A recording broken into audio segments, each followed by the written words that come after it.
Karena situasi sedang pandemi, Buderana kemudian menggunakan metode flip learning, di mana sebelum pertemuan daring dengan guru, ia meminta murid-muridnya untuk mempelajari dulu materinya.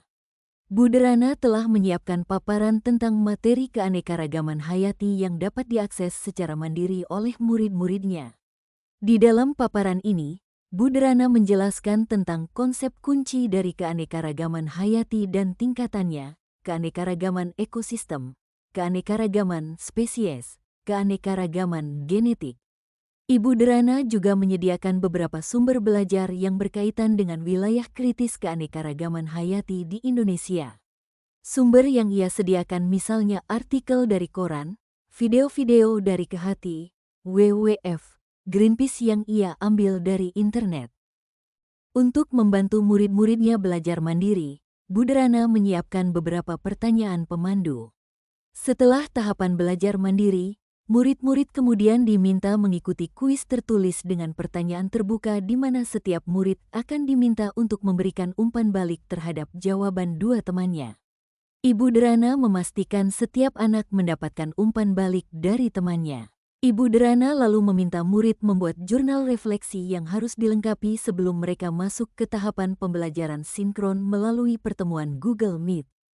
Dalam tahap forum diskusi sinkronus, guru memberikan pertanyaan pemantik untuk memulai. Pertanyaan-pertanyaan tersebut diantaranya, tingkatan keanekaragaman hayati mana yang paling penting dilindungi terlebih dahulu? Mengapa? Kapan terancamnya keanekaragaman hayati ekosistem dapat mengancam keanekaragaman hayati spesies dan genetis? Mengapa? Dan pertanyaan-pertanyaan lainnya yang dapat memperkaya materi dan pemahaman murid akan konsep.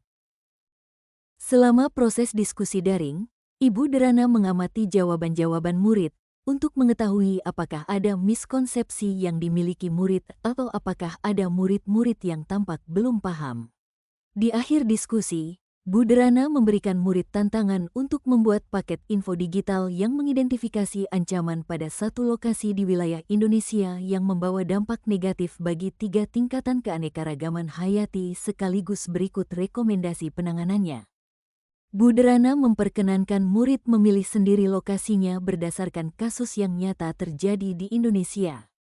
Bentuk paket info digital pun bebas sesuai kenyamanan murid, misalnya, video singkat, poster digital, situs web, rekaman suara, DSB, asalkan semua informasi yang disajikan sesuai dengan rubrik penilaian yang diberikan dan telah didiskusikan bersama. Murid kemudian bekerja secara mandiri, berdasarkan tenggat waktu yang telah disediakan.